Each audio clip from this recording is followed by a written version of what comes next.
Hello everyone! Welcome to my work in progress park. I want to show something off to you today. This is a city park with a little bit of a tropical hybrid underneath. We'll get to see that a little bit later. But of course I wanted to show you a little bit of my thought process when I went through making all of this. And maybe some things that you can take away with you if you want to build something like it. It is of course very thick and dense with trees, so it's hard to tell what's going on from the top view. But I've got lots of sight lines that I planned from the start down here that make the whole thing feel a lot easier on the eyes. And you can easily tell what's happening as the coaster is going through its testing motions. This is based loosely on a design that I had for a city park in real life. I've been to it many times before. What city park would be complete without any street lights? So of course we've got the cozy rustic vibes here. This is like some sort of park that you would find in North America, where they collect lots of flowers and put them in beautiful arrangements throughout. Something like this makes the most sense, even if the coaster was not here. So it is designed in such a way that you could pave over the whole thing in the center, and it would look perfectly fine. You'd have to make very little modification and it could still look very pretty. Of course, if you wanted to do this, you just remove all of these supports and the coaster itself, and then pave over some of these entrances for the coaster as well. Alongside, I have a couple of divots. We've got a dry run through here, which you'll see on many Alpine coasters in real life.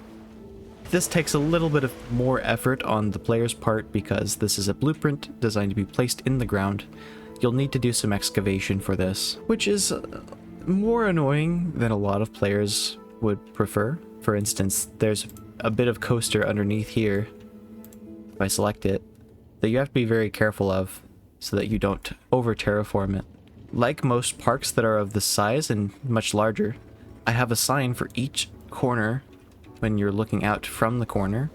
They're all lit up at night as well, and all of them have unique flowers around them. So this is periwinkle and wild garlic. Over here, this is foxglove and the desert ironwood bushes. Over in this corner, we've got rhododendrons. And then of course, back where we started, it's more focused on the wisteria theming. I found out there's actually many different colors for many of these types of plants. So what I ended up doing is taking one of each of these pieces. This whole thing, it was really fun to work on, but making it look like the flowers were not clipping inside the trellis was quite a challenge. Something you can do to vary up how your gardens look if you want to make them look very pretty, vibrant, and beautiful with realistic colors is lay out all the flowers in a row. So let's take foxgloves, because I did use those. Take one of each type that shows up in the menu, place them in a row, duplicate them, add them to their own scenery group in the second row, change the color, and repeat the process until you get all of the colors that you see on Google Images. That's basically what I did for all of these. Did you know that periwinkle comes in more colors than periwinkle? I didn't either. Additionally, I did use at least one of every tree. I needed to find a discrete place for it so that it wouldn't take over some sight lines. And overall, I'm pretty happy with the result. It looks like an amalgam of many different regions. Having all of it put together like this makes it feel like one cohesive picture of super diverse forest. Let's tour the gift shop real quick. I'm gonna get a panoramic of this. The idea was going for something national park related, once again, because I tend to find national parks really easy to take inspiration from. And then of course, up at the top I have a flagpole. I just used the one in game because I didn't want to do too much effort on this particular section. But what I did do is I made it accessible from the ground in case any maintenance workers needed to get to it. In which case these barriers can also be lifted and staff can get through. If we step inside here, you can have a look around at this shop. We've got 3 different counters and many different spots that you can pick up some gifts from. Very realistic feeling. The only posters in game are the ones related to the resort theme, but I still think they make a nice touch even here. What ride is complete without a photo kiosk? And I added a couple of billboards here as well to showcase photos of guests that are enjoying the ride. And so this is where they will go afterward to pick up a photo if they would like one. Putting these in the corner is a little challenging. I actually did this completely custom. And part of this pillar out here was to hide a texture that you would have otherwise seen. If this pillar was not in the way, it would be showing the back side of this wooden wall. So the reason for the flagpole existing in the first place is because I wanted to hide a texture that I didn't want seen. Besides that, I used a scenery group from the workshop. I believe it's called Gift Shop Clutter. And I instead made it look like it is hanging on the wall instead of simply just freestanding. I think it looks really good. Exiting from the gift shop, we see wonderful wisteria trellis actually glows at night. And the intent here was to make it glow in such a way that it would feel realistic. As we walk through here, we see I got a couple of lights next to the entrance. And if we poke our heads in here, of course we have some lights going down. These are all set to loop, of course. And we've got a little spot, if you're far enough back in the line, where you can see the coaster going by. Like it just did. A little bit of behind the scenes magic here. Just in here, obviously this is an exit station. And so it is not required for me to have it stick up so that the guest heads will show up through the rock. So I obviously just decided to make it really tight.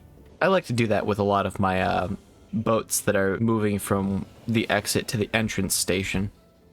And I did so in my previous design as well. This is more of a late addition, but I put a little staff building here for when you want to use it in your parks. These signs are wonderfully lit at night.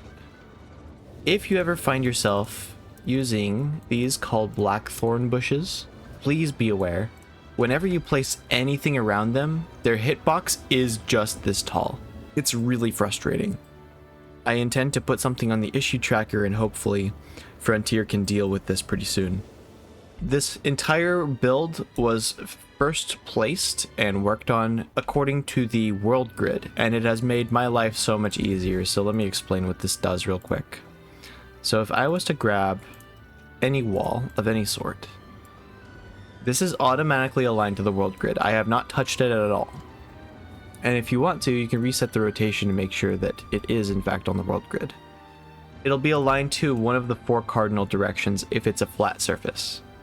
This includes things like coaster stations. So the whole build is done according to this world grid.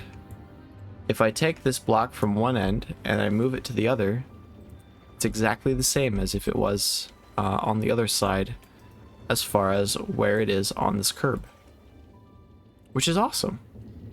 And I highly suggest that you do the same for your builds. So why did I make this exactly? Well, anyone on my Twitch that subscribes with Prime or a tier 1 sub also gets access to a build that I make them handcrafted. And this comes from Ziva. She said, quote, "The scenery I'd love to see is a vast, lush cavern with lots of lichen and glowing mushrooms and plants. And the water glows in a way. Maybe it can be a ride of some sort, haven't thought about that part yet. The feeling I'd love for it to capture is serene." Again, not fully thought out. That was just the first thing I thought of. And so I did just that.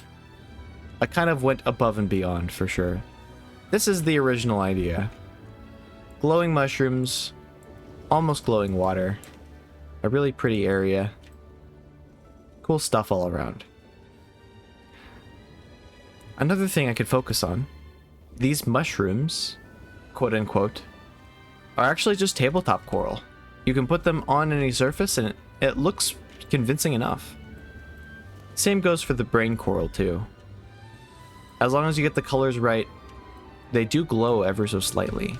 If we stay here for just a second, you can notice them pulsating a little bit, which is very cool. And then of course I have some lily pads in here to kind of sell the whole idea that this is a really nice moist area. If you've enjoyed this video, then please show your support.